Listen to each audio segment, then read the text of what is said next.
welcome our presenter for today, our organizer, Miss Amber Welch with Basecamp Advisory. Good morning. So first I gotta clarify, I did not plant Scorpio ahead of presenting today. That was just perfect timing. So I'm Amber Welch. For those of you who haven't had a chance to get to know me, I'm gonna start by giving you a little bit of a deep dive into what my background is and how I got to starting Basecamp. So, like most entrepreneurs, my path has been anything but linear. At 18, I thought I wanted to be a doctor, an anesthesiologist, and this was like my plan from childhood. So at the time I was like, I don't want to go in debt, $200K. So I joined the military as a medic, an Army medic, and proceeded to let them pay for my degree. And my undergraduate degree in biology, in the final semester, 9/11 happened. And I was a medic, so I got called up, and it completely went sideways. It derailed my whole life. After some pretty significant PTSD and a tough last semester, I just decided to change directions. Everything I thought I had planned for was not where I was going. So instead, I took some time off, and when I went back to school, I ended up earning a master's degree in finance and accounting and a bachelor's degree in computer science. Like most people who take like the finance accounting route, I spent some years in public accounting as an auditor, and I loved the complexity of problem solving as an auditor, but I hated the politics of working at a firm. So that led me to the corporate world, which is also a typical step for people who have been in public accounting. And I spent a number of years there working my way up in a few different companies and ultimately landed at Lenovo, which most people are familiar with. And after a few years of working really hard, I worked my way up to being their worldwide accounting manager. So I had a team of more than 50 across 5 different countries, and I was directly responsible for their revenue portfolio, which at that time was about $56 billion. But like my normal personality and most entrepreneurs, I was bored out of my gourd, so I was like, this isn't for me either. And that ultimately led me to where I think I gained the most experience and knowledge that has led me to where I am today. And that was, corporate life wasn't for me, but I was really good at executive positions. So I decided to become a fractional executive. And so over the course of my 22 plus years in career, I have been a CFO, a COO, and sometimes even a CEO, and have worked with more than 300 different startups, primarily in emerging tech. So these are companies working in things like AI, blockchain, crypto, and a slew of other products. So basically, I've spent my entire career inside other people's business problems. In addition to that, the last several years I've actually started several businesses of my own. Some of them have been complete failures. Some of them did really well, and I sold them. But 2024 happened, and like life does, it derailed me again. At that time, I had a really successful AI company and 2 other companies. And one of the other companies, I brought in someone I thought was one of my close friends as my co-founder. And I trusted her and had financially sunk my entire retirement into this project. What ended up happening was she was actually a con artist who had marked me about 4 years before, and it bankrupted my business, and it completely wiped out more than 6 figures of my own personal money. So I was burned out, I was exhausted, I was basically ready to walk away from being an entrepreneur. I was just done. And so I took the first part of 2025 off because it shook me more than from a business aspect and a monetary aspect. This was someone that I had brought into my home who I thought was like my best friend. And so I started questioning everything. And so in late 2025, I decided once again to completely shift gears. And I got my real estate license and jumped full-time into applying all of that C-suite knowledge into helping everyday people with what is the biggest purchase most people make in their lifetime. In addition to that, I also co-own a home inspection business with my husband. We have 2 kids who are technically grown. They're 18 and 20, but I've yet to get them out of the house. And then I have a Bengal cat named Marley, and she is actually the boss in our house. So And if you ask her, she'll tell you that. So with all of that, you might be wondering, why start another company? And that's fair. But I like to tell everybody, if you're an entrepreneur and a founder, you are a little bit crazy, myself most of all. So I decided to jump into another business because I continue to see the same problem that I can't ignore. Now, some of you may know these statistics, some of you might not, but 50% of small business owners will fail within the first 5 years. So most entrepreneurs end up having multiple businesses over the course of entrepreneurship because of that failure rate. And if you're a startup, meaning you have a software product, an app, you're doing something in tech, that failure rate actually climbs to more than 90% in about 2 years. So the risk is really high for people when they start these businesses. That means statistically that most of the hands we shake around here within the next 5 years are going to have some type of failure. And it's not because of we aren't hardworking, it's not because of we don't have great ideas, or that we don't know what product people need. But this is the problem that I've seen. No one's stopped to ask the question, why? Like, what is it that's going wrong all of the time? So I am going to tell you about the founder dilemma.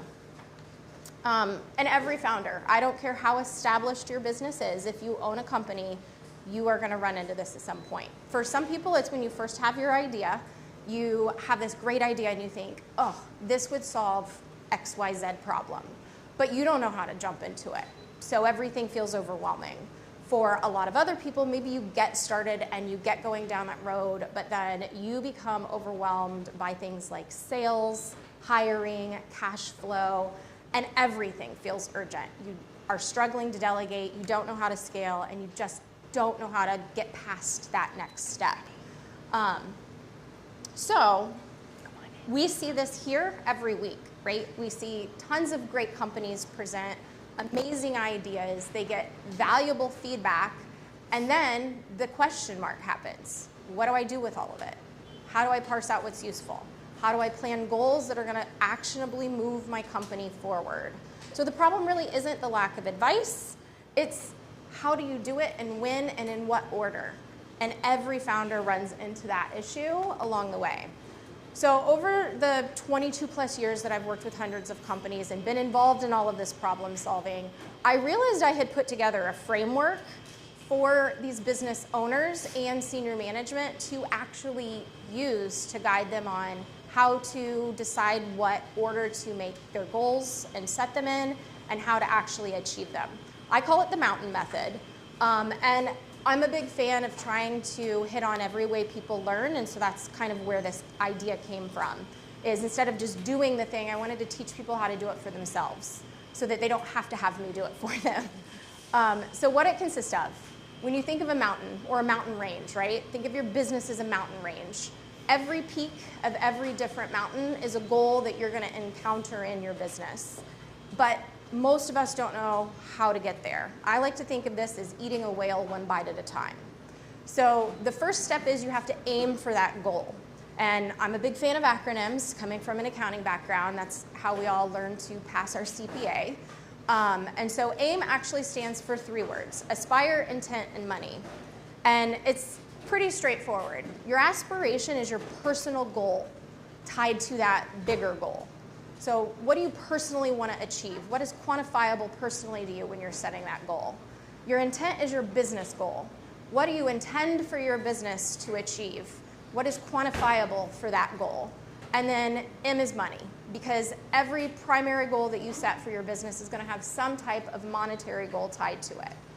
Then once you've aimed towards your primary goal, your summit, you have to understand how to run to it. So running consists of setting a roadmap, which is essentially your plan, exactly what it sounds like, how you get to that goal. You have to also understand and get understanding. And this one's really important in an area where a lot of people struggle to even identify. This is the buy-in from the people that are part of your circle, whether it's yourself because you have imposter syndrome, or if you have a small team or a spouse or a significant other. It's getting them to buy into your vision on how you achieve that goal. And then the final thing is, how do you navigate that roadmap? So in theory, this all sounds very simple, right? you set a goal, your summit, you take aim at it, and then you run to achieve it. And then we repeat this over and over through business. However, most business owners really struggle with understanding and parsing out what their goals actually are. They have a lot of ideas and they're not quite sure which one to go for first, or what order, or how they scale and do the things with their ideas, even with the basics of this. So that's where Basecamp Advisory comes in. And I've, by intention, designed the company very slowly. So as I said, I work full-time in real estate now. This hasn't been something that I am spending all of my time on. I've only built out about 1/8 of the content. But what I've done over the last couple of months is I've created a website. I've started building out some of the workbooks and worksheets and items that will go into the whole product. And this is where you guys will come in. So essentially, the end goal of what I'm going to have is items that build foundationally upon each other, starting with individual worksheets or workbooks and working all the way up to a private guided one-on-one session or multiple sessions where I can advise businesses on how you actually set those goals, how to even identify what order to set them in and start achieving them. And the actual questions that I have for you guys are, do you find value in this? Do you think as business owners or senior management at companies that having somebody or having tools, some of which are free, help guide you to how to set those decision-making points and scale and do all the things that you want to do is valuable? And do you think that this is something small and medium businesses would use? And then finally, it's not up there, but what kind of pricing would you expect on something like this? Right now, like I said, I'm doing it really slowly. The goal is to test the market. I've been playing with meta ads to see how many click-throughs I get and if they're buying and things like that. But I would really appreciate feedback from this group, especially on just all of the above and anything additionally. Thanks. Amber Welch, everyone. Woo! Amber, you know that your last name is in the QR code. Does it still work? Oh, I didn't move it down. Does it still work? Does Yeah, it should. Yeah? If not, I'm easy to get to. I've got 1 million cards too. All right. All right, so we've got Amber's questions up here, also her contact information. So grab your phones and scan that QR code. But Did it work? let's start with Awesome. exactly that. Do you find value in this? Small business owners, entrepreneurs out here, do you find value in the guiding light that is Basecamp? Right. Amber, thank you for presenting. My name is Dr. Tia Julie Phillips, holistic natural doctor and also world entrepreneur. I love your ideas. I love your energy. I love where this is going. The question, do you find value in this, is a question that you're asking us, but I think it's one of the foundational questions that most entrepreneurs don't ask themselves when they put their goal in place. So when they put their goal in place, they don't ask, what value am I bringing to the world with this thing? So a lot of us, we create something and then look for the solution instead of scanning for the problem and then creating a solution for the problem. So my question to you would be, or my suggestion would be, to find the value of what you're rendering to the world, we have to first backwardate and say, okay, does the person you're helping understand the whole idea of value? Because they can't even value the beautiful things that you're bringing until they understand the idea of value itself. So I think the foundational question is there a part of your system that has you asking them the question, what value are you bringing to the world? Because this is a value statement, and you have to ask the entrepreneur that question. What are your thoughts? Oh, that's juicy. I think that's fantastic. I do have a lot of free loss leaders that I think lead them that direction, but the way that you explained it, I think is absolutely a golden nugget. And now I want to go back and reevaluate where maybe I can introduce that sooner. Thank you. That's fantastic. So this is for high management, correct? It's owners or well, really anybody can use it, right? It's really, think of it like a decision-making matrix, as you will. And this is what I've done for over 22 years for hundreds of companies. When you're in C-suite, anybody that's been in corporate America knows, like at a higher level, you're subjectively problem solving. You're figuring out how to scale and set goals. So that's essentially what it is. However, I got sick of doing it on the global scale and working 24 hours a day, because when my clients are across the world, that means I have to hop on meetings at 11 p.m. sometimes. And I really wanted to see an impact. And I do, just for what it's worth, the reason Scorpio mentioned it is because he presented, and so I'm doing a version of this with our presenters here as a way of giving back to the community, is helping them understand this themselves so they can take it and apply it and get something from it. So you're bringing it to entrepreneurs, Yes. correct? And how can that impact us? Like the entrepreneurs? Yeah. I mean, I'm a second grader right now, doing my homework. So, explain that. So it helps you identify what steps to take to grow your company. So for example, Scorpio, can I use you as an example? Do you mind? So we talked through, he is obviously an amazing public speaker and guide to understanding yourself better. Hopefully that's a fair assessment. Superhero. He really is. He's amazing. But understanding how to grow his business in a way that's going to not only serve him but serve the community can be tough, right? Like he was trying to identify, you have like 15 things you could be doing right now. Which one should you do first? Which one should you do fifth? What should your 1-year goals be versus your 3-year goals versus your 5-year goals? So he and I sat down for about 90 minutes. We started talking through like functionally what he wanted to get out of his business and honing in on how he starts that and where to go from that. Can you take and give us an example of one of those real briefly? Yeah, so Sure. What we identified was one way that he was missing out on gaining business initially was he didn't have loss leaders in place. If you don't know what a loss leader is, it's something free that you're giving, and in exchange it basically hooks in your customer. So we talked through some ideas on what those loss leaders could be and how he could execute on them, and then the other trickle-down effect of what that would have. So we set goals for how to block his schedule in order to achieve them, how to tie that into his marketing, how to further engage his speaking, that sort of thing. And I think he feels like he's got some actionable stuff from it. I think he actually maybe has some feedback too here in a second. Perfect. Right over here. Go over here and then we'll come to Scorpio. Right here. John DeRamus, SBDC Eustis. So, question. If you were to pick 5 random entrepreneurs, would they understand what you are identifying as their problem? If they sit down with me, absolutely. I mean, like, Before off the they cuff, sit down maybe? with you. This is a cold call. You got 5 people you're going to see. Are they going to understand what the problem is that you're going to solve? Probably. It depends on what I ask them. I think it depends on the question, right? Like it depends on your introduction. So when you cold call with somebody, I usually start, like when I've done emails in the past with my old company, I would usually start it with, this is the shortest email you're going to get all day, and then I would make it 1 sentence, what I am capturing for them. So in that old business, which was a finance company, it was, hey, would you like me to save you 98% on your receivables so that you actually have more money? And that usually got me in the door to talk to them.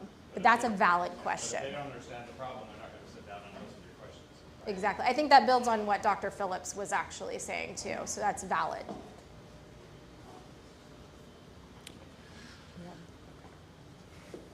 Brandon, I'm next. you're up. Hi, I'm Brandon. Nice to meet you. The thing that I think of is, if you look back through history, sometimes, actually a lot of times, the same ideas pop up in many different cultures at the exact same time. There is a reason for that. And sometimes the reason for that is because one of those things is supposed to flourish in that area and then move across the world. Sometimes a startup is supposed to fail in multiple different areas. So that way that one other thing that is going to have more support in that area is going to be supported. So I ask you, are you curating these ideas that that entrepreneurs are coming up with, that you are trying to push through? have they been curated enough? I guess that maybe you can add that support, personally add that support, and have everybody else add that support in an area in order to make that startup work, as opposed to some other area in another part of the world, because this does happen an awful lot. Sorry, that's it. It's very philosophical. That one's a deep one. I got to think about that for a while. Okay, I apologize. So I'm not sure I have an answer, but I will give kind of a group of people that probably make the most sense for this. In my career, the people that are successful over and over and over again, they're really, really good at seeking counsel. You can call it whatever you want. They're curious, they ask questions, they're people who are not have a tendency not to want to care, that they kind of go down paths without really seeking counsel. And so first I would kind of seek that group, right? I mean, those people that are kind of natural propensity to be curious. What do you think about this? What about that, et cetera? Because there's tons of people that aren't on the other side of it, right? They just kind of got their answer in the way they go. And one of the ways that you might think about testing this is with Upworks. And the reason I say that is like I roll stuff out periodically, and I work for myself, so I'm in a bubble. And I know I'm in a bubble, so I'm like you, where I grew up in a corporate world where I had legal and compliance and all these other people that would push back to me. Today I don't have that. So what I'll do on Upworks is I will literally hire someone for a half an hour or an hour and say, I'm not looking to hire you for anything. I'm just giving you my idea, and I want you to take and give me back really honest, brutal feedback. And sometimes I do end up hiring them for something, but a lot of times, like I have one person that I use, I probably used him 10 times. And he worked like, it's more the IT question. So he's like worked at Google, he worked at Amazon. So when I'm rolling stuff out, I'll hire him. Now he's crazy expensive. He's $200 an hour, right? You know, but for that $200, I get just insane advice from it, you know? So that might be something to think about, is be that person on Google, on Upwork, because you could just use the whole world. So. That's a really cool idea. I hadn't thought about testing the market that way. I like that. That's interesting. Scorpio. So yeah, I had more of a just feedback on the experience with Amber. So being a small business owner myself, you know, you're locked in on what your framework is, right? So you know what your framework is, you know what you deliver. So oftentimes it's difficult to see your blind spots. So for me, anytime I can kind of understand a different perspective, understand a different framework, it opens my eyes to a lot of the things that I was missing. And that's what this session did for me, like being able to kind of see some of those blind spots and understand how do I incorporate those on my journey. I think that's helpful for especially us small business owners, because sometimes you don't have a lot of experience of kind of growing a business to the heights that you're looking for, and you need that additional perspective to be able to help you on your way. So for me, I think it's really insightful. As far as a larger business, maybe it may be a little bit different, but for a small business owner that are kind of just starting out, I think it's a really great start for them. And I think that's really where I want to focus. Like I said, like I really want to have an impact in the local community. I've done the global thing. I've helped companies all over the place, and it's great. It's fulfilling, but it's chaotic. So definitely want to see the impacts of the waves here locally. Good morning. I'm Good morning. Danny with 23.3 Degrees. We do executive and personal assistance. Would you mind switching to your slide that listed what you were going to offer? So I think this has huge potential. You are obviously very charismatic, right? People want to lean in when you're speaking, which you can't always teach that. So that's huge. One thing I'm seeing that might be a hiccup, a drawback, is if you're talking about these entrepreneurs, what do entrepreneurs not have?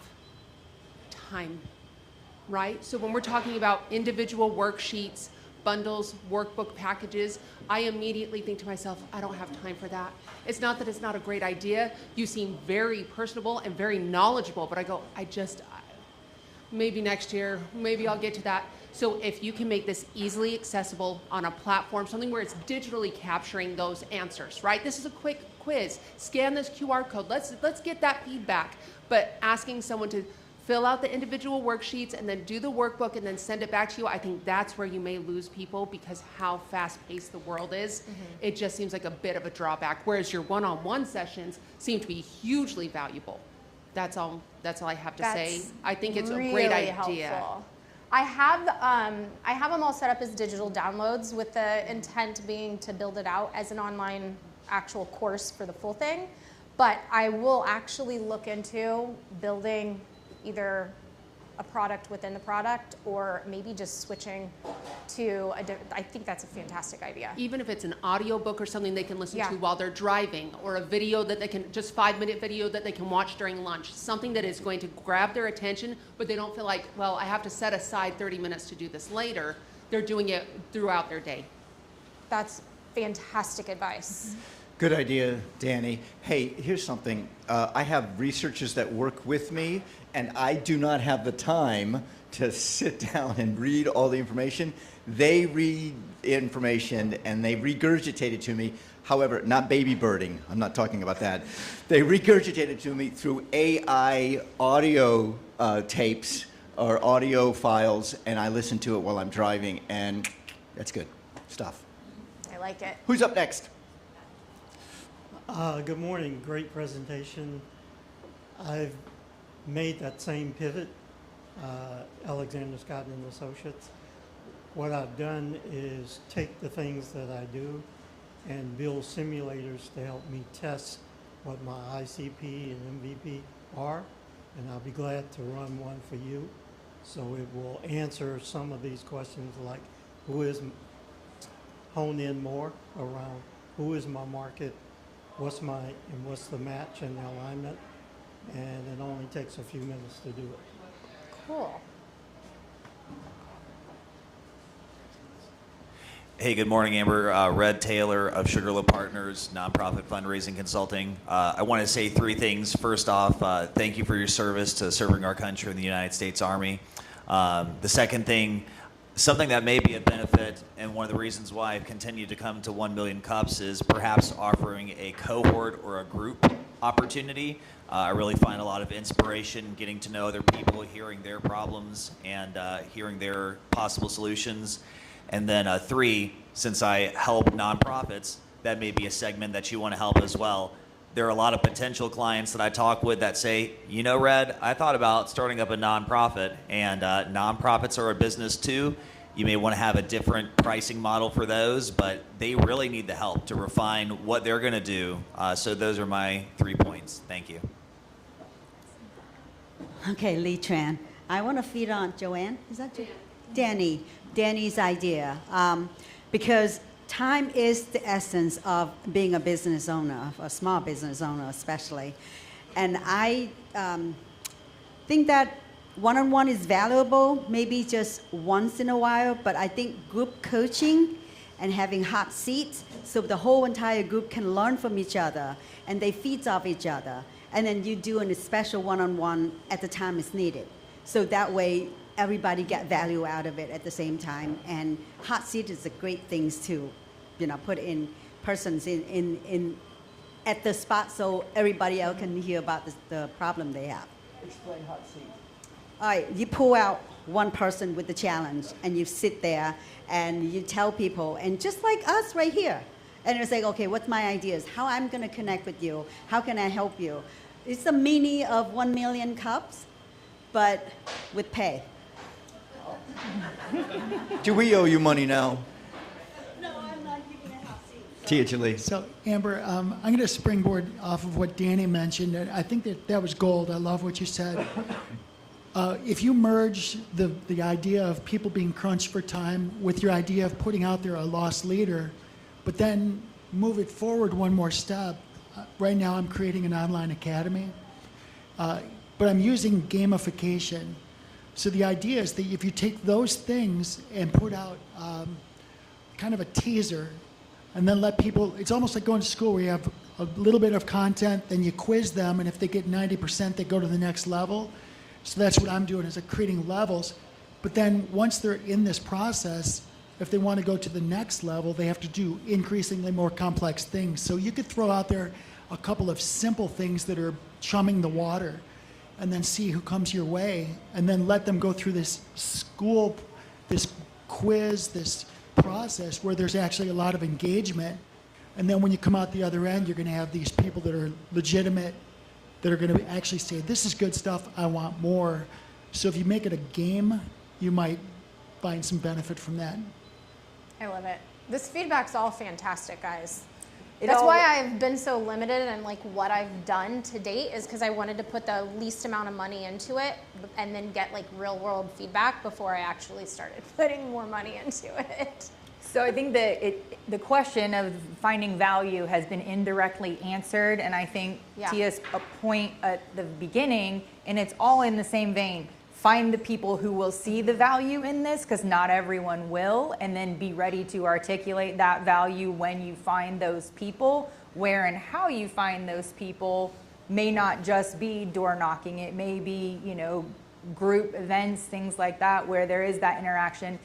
And I will say, this is so much 1 million cups because this is all being very vulnerable right now. And she's also being vulnerable herself, but asking other business owners and startups to come be vulnerable, say, hey, get all up in my business and tell me what I'm doing wrong. Literally, so that's not always easy to do. And so having that value at the ready for why would I let you do that, it's a great point, and I think you've gotten some good constructive feedback on how to do that. And I think with your personality, to someone's point, obviously you're driven, but your charisma, you'll figure out how to kind of navigate that and bring all those things together. And I went back to this, it was a bit early, but I want to challenge all of you. Have you ever thought about your business in this way, this logically, this organized? And for me, when you talk about the mountain method, you look at the top of a mountain, you go, oh my gosh, we have so far to go. Just make it around and make it up a little bit. And then all of a sudden you get back around to the start and you're a little bit higher than you were. So that mountain method, give it a run. Give it a run around the mountain. See, you're gonna end up a little bit higher. And this all seems like, okay, you're in the trenches, maybe you're having something that's keeping you up at night. How do I get over this? How do I grow? How do I get bigger? Maybe you back out. Maybe you take that 30,000 foot view and you put acronyms to it and you let Amber ask you the probing questions and you realize, okay, now we know what the problem is. Now we can go. So I think there's this underlying theme of vulnerability, which is very 1 million cups, and it is very much assigning yourself a business coach, being the person who wants the help and seeks the help. That's all vulnerability, and that's okay. And that's what this community is here for. So Yeah, very good. I do like the font. What is the Mountain Method font? I don't know what font I use. Yeah, that's a great font. it's very approachable. Yeah. I'll have to look in Canva and I'll tell you later. So yes, I think we do find value in this. I think this is something small to medium businesses would use. Harry's Harry going to has- speak. Yeah, Harry the Guru is going to speak. Quick question. Are you familiar with the book Traction? I don't think I've read that one. I mean, that could be a good idea because there is a process for businesses. It's a framework that is very popular among businesses. I would say stage 2, stage 3 businesses, that they follow this framework. That it's a framework that helps them to run a business. It's a very practical one. It's similar to what you were presenting. Maybe you are more focused on stage 1, but I would suggest you go and read the book, and because they have a very good level of materials. They have consultants also that you can hire to help you implement the methodology. So I think it's a good way to understand, the dynamic of what you are trying to do. Thank you. So, Harry. Hey, Amber, great job. I'm just listening to you, and I'm trying to figure out who are you speaking to. This is super valuable, and I'm thinking, is this a person who's leaving corporate that really wants to start a business, start their own consulting? They need guidance. They're just thinking, I should be doing this on my own. I've got all these skills I've accumulated over the years. I want to, start my own business. I'm 50 years old, whatever it is. And just think, well, who would benefit the most from this? Because right now I'm seeing there's a lot of people. You could probably ask any newer business starting up if they've thought through these things. And the answer is probably no, I haven't, which is too big of a group to serve. But, so I just thinking, it was like, yeah, there's a ton of value here. It's like, who are my people? Who am I really speaking to? And that's my thought here. Just wanted to share that. Two things. One, the Chamber has these accelerated Friday morning events. Talk to Dave. Possibly this might be something you can do. The second one is Glenn. You friends with Glenn? You like Glenn? Does he like you? I don't know if he likes me, but I love Glenn. I think Okay, he's great. good. All right, good. He has these after-hours events. He has these lunch and learns, and this would be, I think, perfect. I will not speak for him, but I like you too. So. He might have me back. I actually spoke at his first one. Oh, good. Okay. Not about this. All right. About AI, but All right. yeah. Yeah. So, you want to go with the last question? You do it. Go for it. Oh, I'll do it. Oh, so what can we do, Amber, as a community to help you? Honestly, if you present here, that would help me a lot because those are the people that I'm testing and working with afterwards for free. That's what I'm doing as an organizer here, is really taking what I've developed to help the businesses here. So if you present here, it gives me a chance to kind of help figure out even more how this can be useful. Perfect. So it's a 1 million cups plug too. Excellent. Amber Welch, everyone. Amber's information. Thank you, Amber. We have